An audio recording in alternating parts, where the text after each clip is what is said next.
الفيديو ده لكل حد عطل على الطريق وفضل واقف محتاس، فردة الكاوتش بتاعته على الارض، لا عارف يمشي بيها ولا عارف يركب الستيب. تعال اقول لك او تعالي اقول لك ازاي نغير الكاوتش. انا طارق صلاح وده الجراج. اولا نتاكد ان العربيه مبطله واخده غيار او واقفه على البي وعلى ارض مستويه، ولو العربيه مش على ارض مستويه نجيب حجاره ونحطها ورا العجله او قدام العجله على حسب اتجاه ميلان الطريق، ونتاكد طبعا ان فرامل اليد مشدوده. ثانيا هنفتح الشنطه ونرفع ارضيه الشنطه، هنلاقي العده بتاعه الكاوتش. هنطلع الكوريك والصليبه ونبدا نرفع العربيه. اول حاجه هنطلعها الصليبه بتاعه الكاوتش، وانا عشان عندي كفرات لمسامير الجنوط فده المفتاح بتاعها. تاني حاجه طبعا الكوريك واليد بتاعته.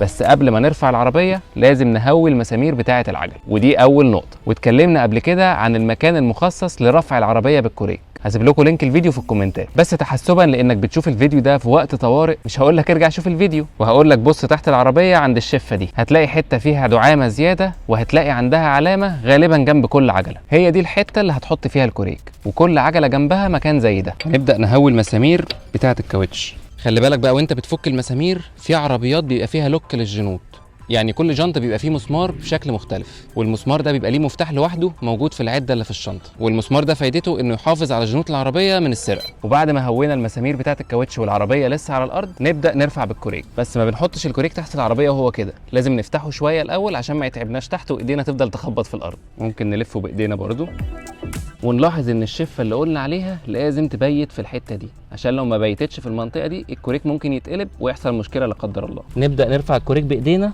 لحد ما نتاكد انه لبس في المنطقه اللي قلنا عليها بالظبط، وبعد كده نبدا نرفع العربيه.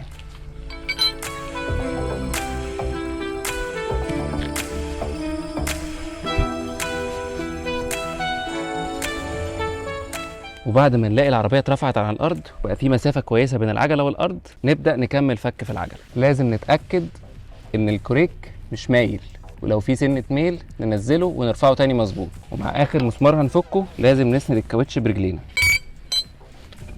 نشد الفرده لبره وكده الكاوتش يبقى اتفك معانا. نيجي بقى للجزء الاصعب، الجزء بتاع تركيب الجنط نفسه. لازم هنا نشتغل بايدينا ورجلينا. هنمسك الجنط من النص ونحاول نقرب بحيث ان هو يلبس على الشفه، نرفعه الرفعه سنه ونزق برجلينا ونفضل ماسكين، ونحاول نالاين المكان بتاعه على اماكن المسامير.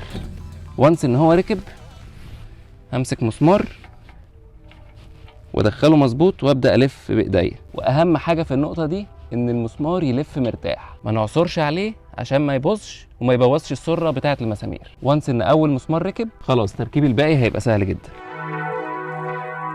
وبعد ما نشبط المسامير نبدا نقرط عليهم بايدينا. التقريط عليهم مش بيبقى بالتساوي، ده بيبقى في شكل نجمه، يعني اللي فوق قصاد واحد تحت، قصاد واحد هنا، قصاد واحد هنا، قصاد واحد هنا، عشان ما ينفعش نمشي عليهم بالترتيب. نقرط عليهم تقريطه خفيفه، والتقريطه الاخيره هتبقى بعد ما ننزل الكوريك. اتاكدنا ان المسامير كلها تمام والجنط راكب مظبوط، نبدا ننزل الكوريك واحده واحده. بس اول ما الكوريك بيسيب كده بنبدا نلفه بايدينا ونخرجه من تحت العربيه. اخر حاجه هنعملها بقى هنقرط على المسامير على قد ما نقدر، بس انا عشان معايا مفتاح عزم في العربيه هقرط عليها بالعزم المظبوط بتاعها. ابدا اقفل كفرات المسامير تاني وابقى انا كده خلصت. لو الفيديو ده عجبك ما تنساش اللايك والشير والفولو.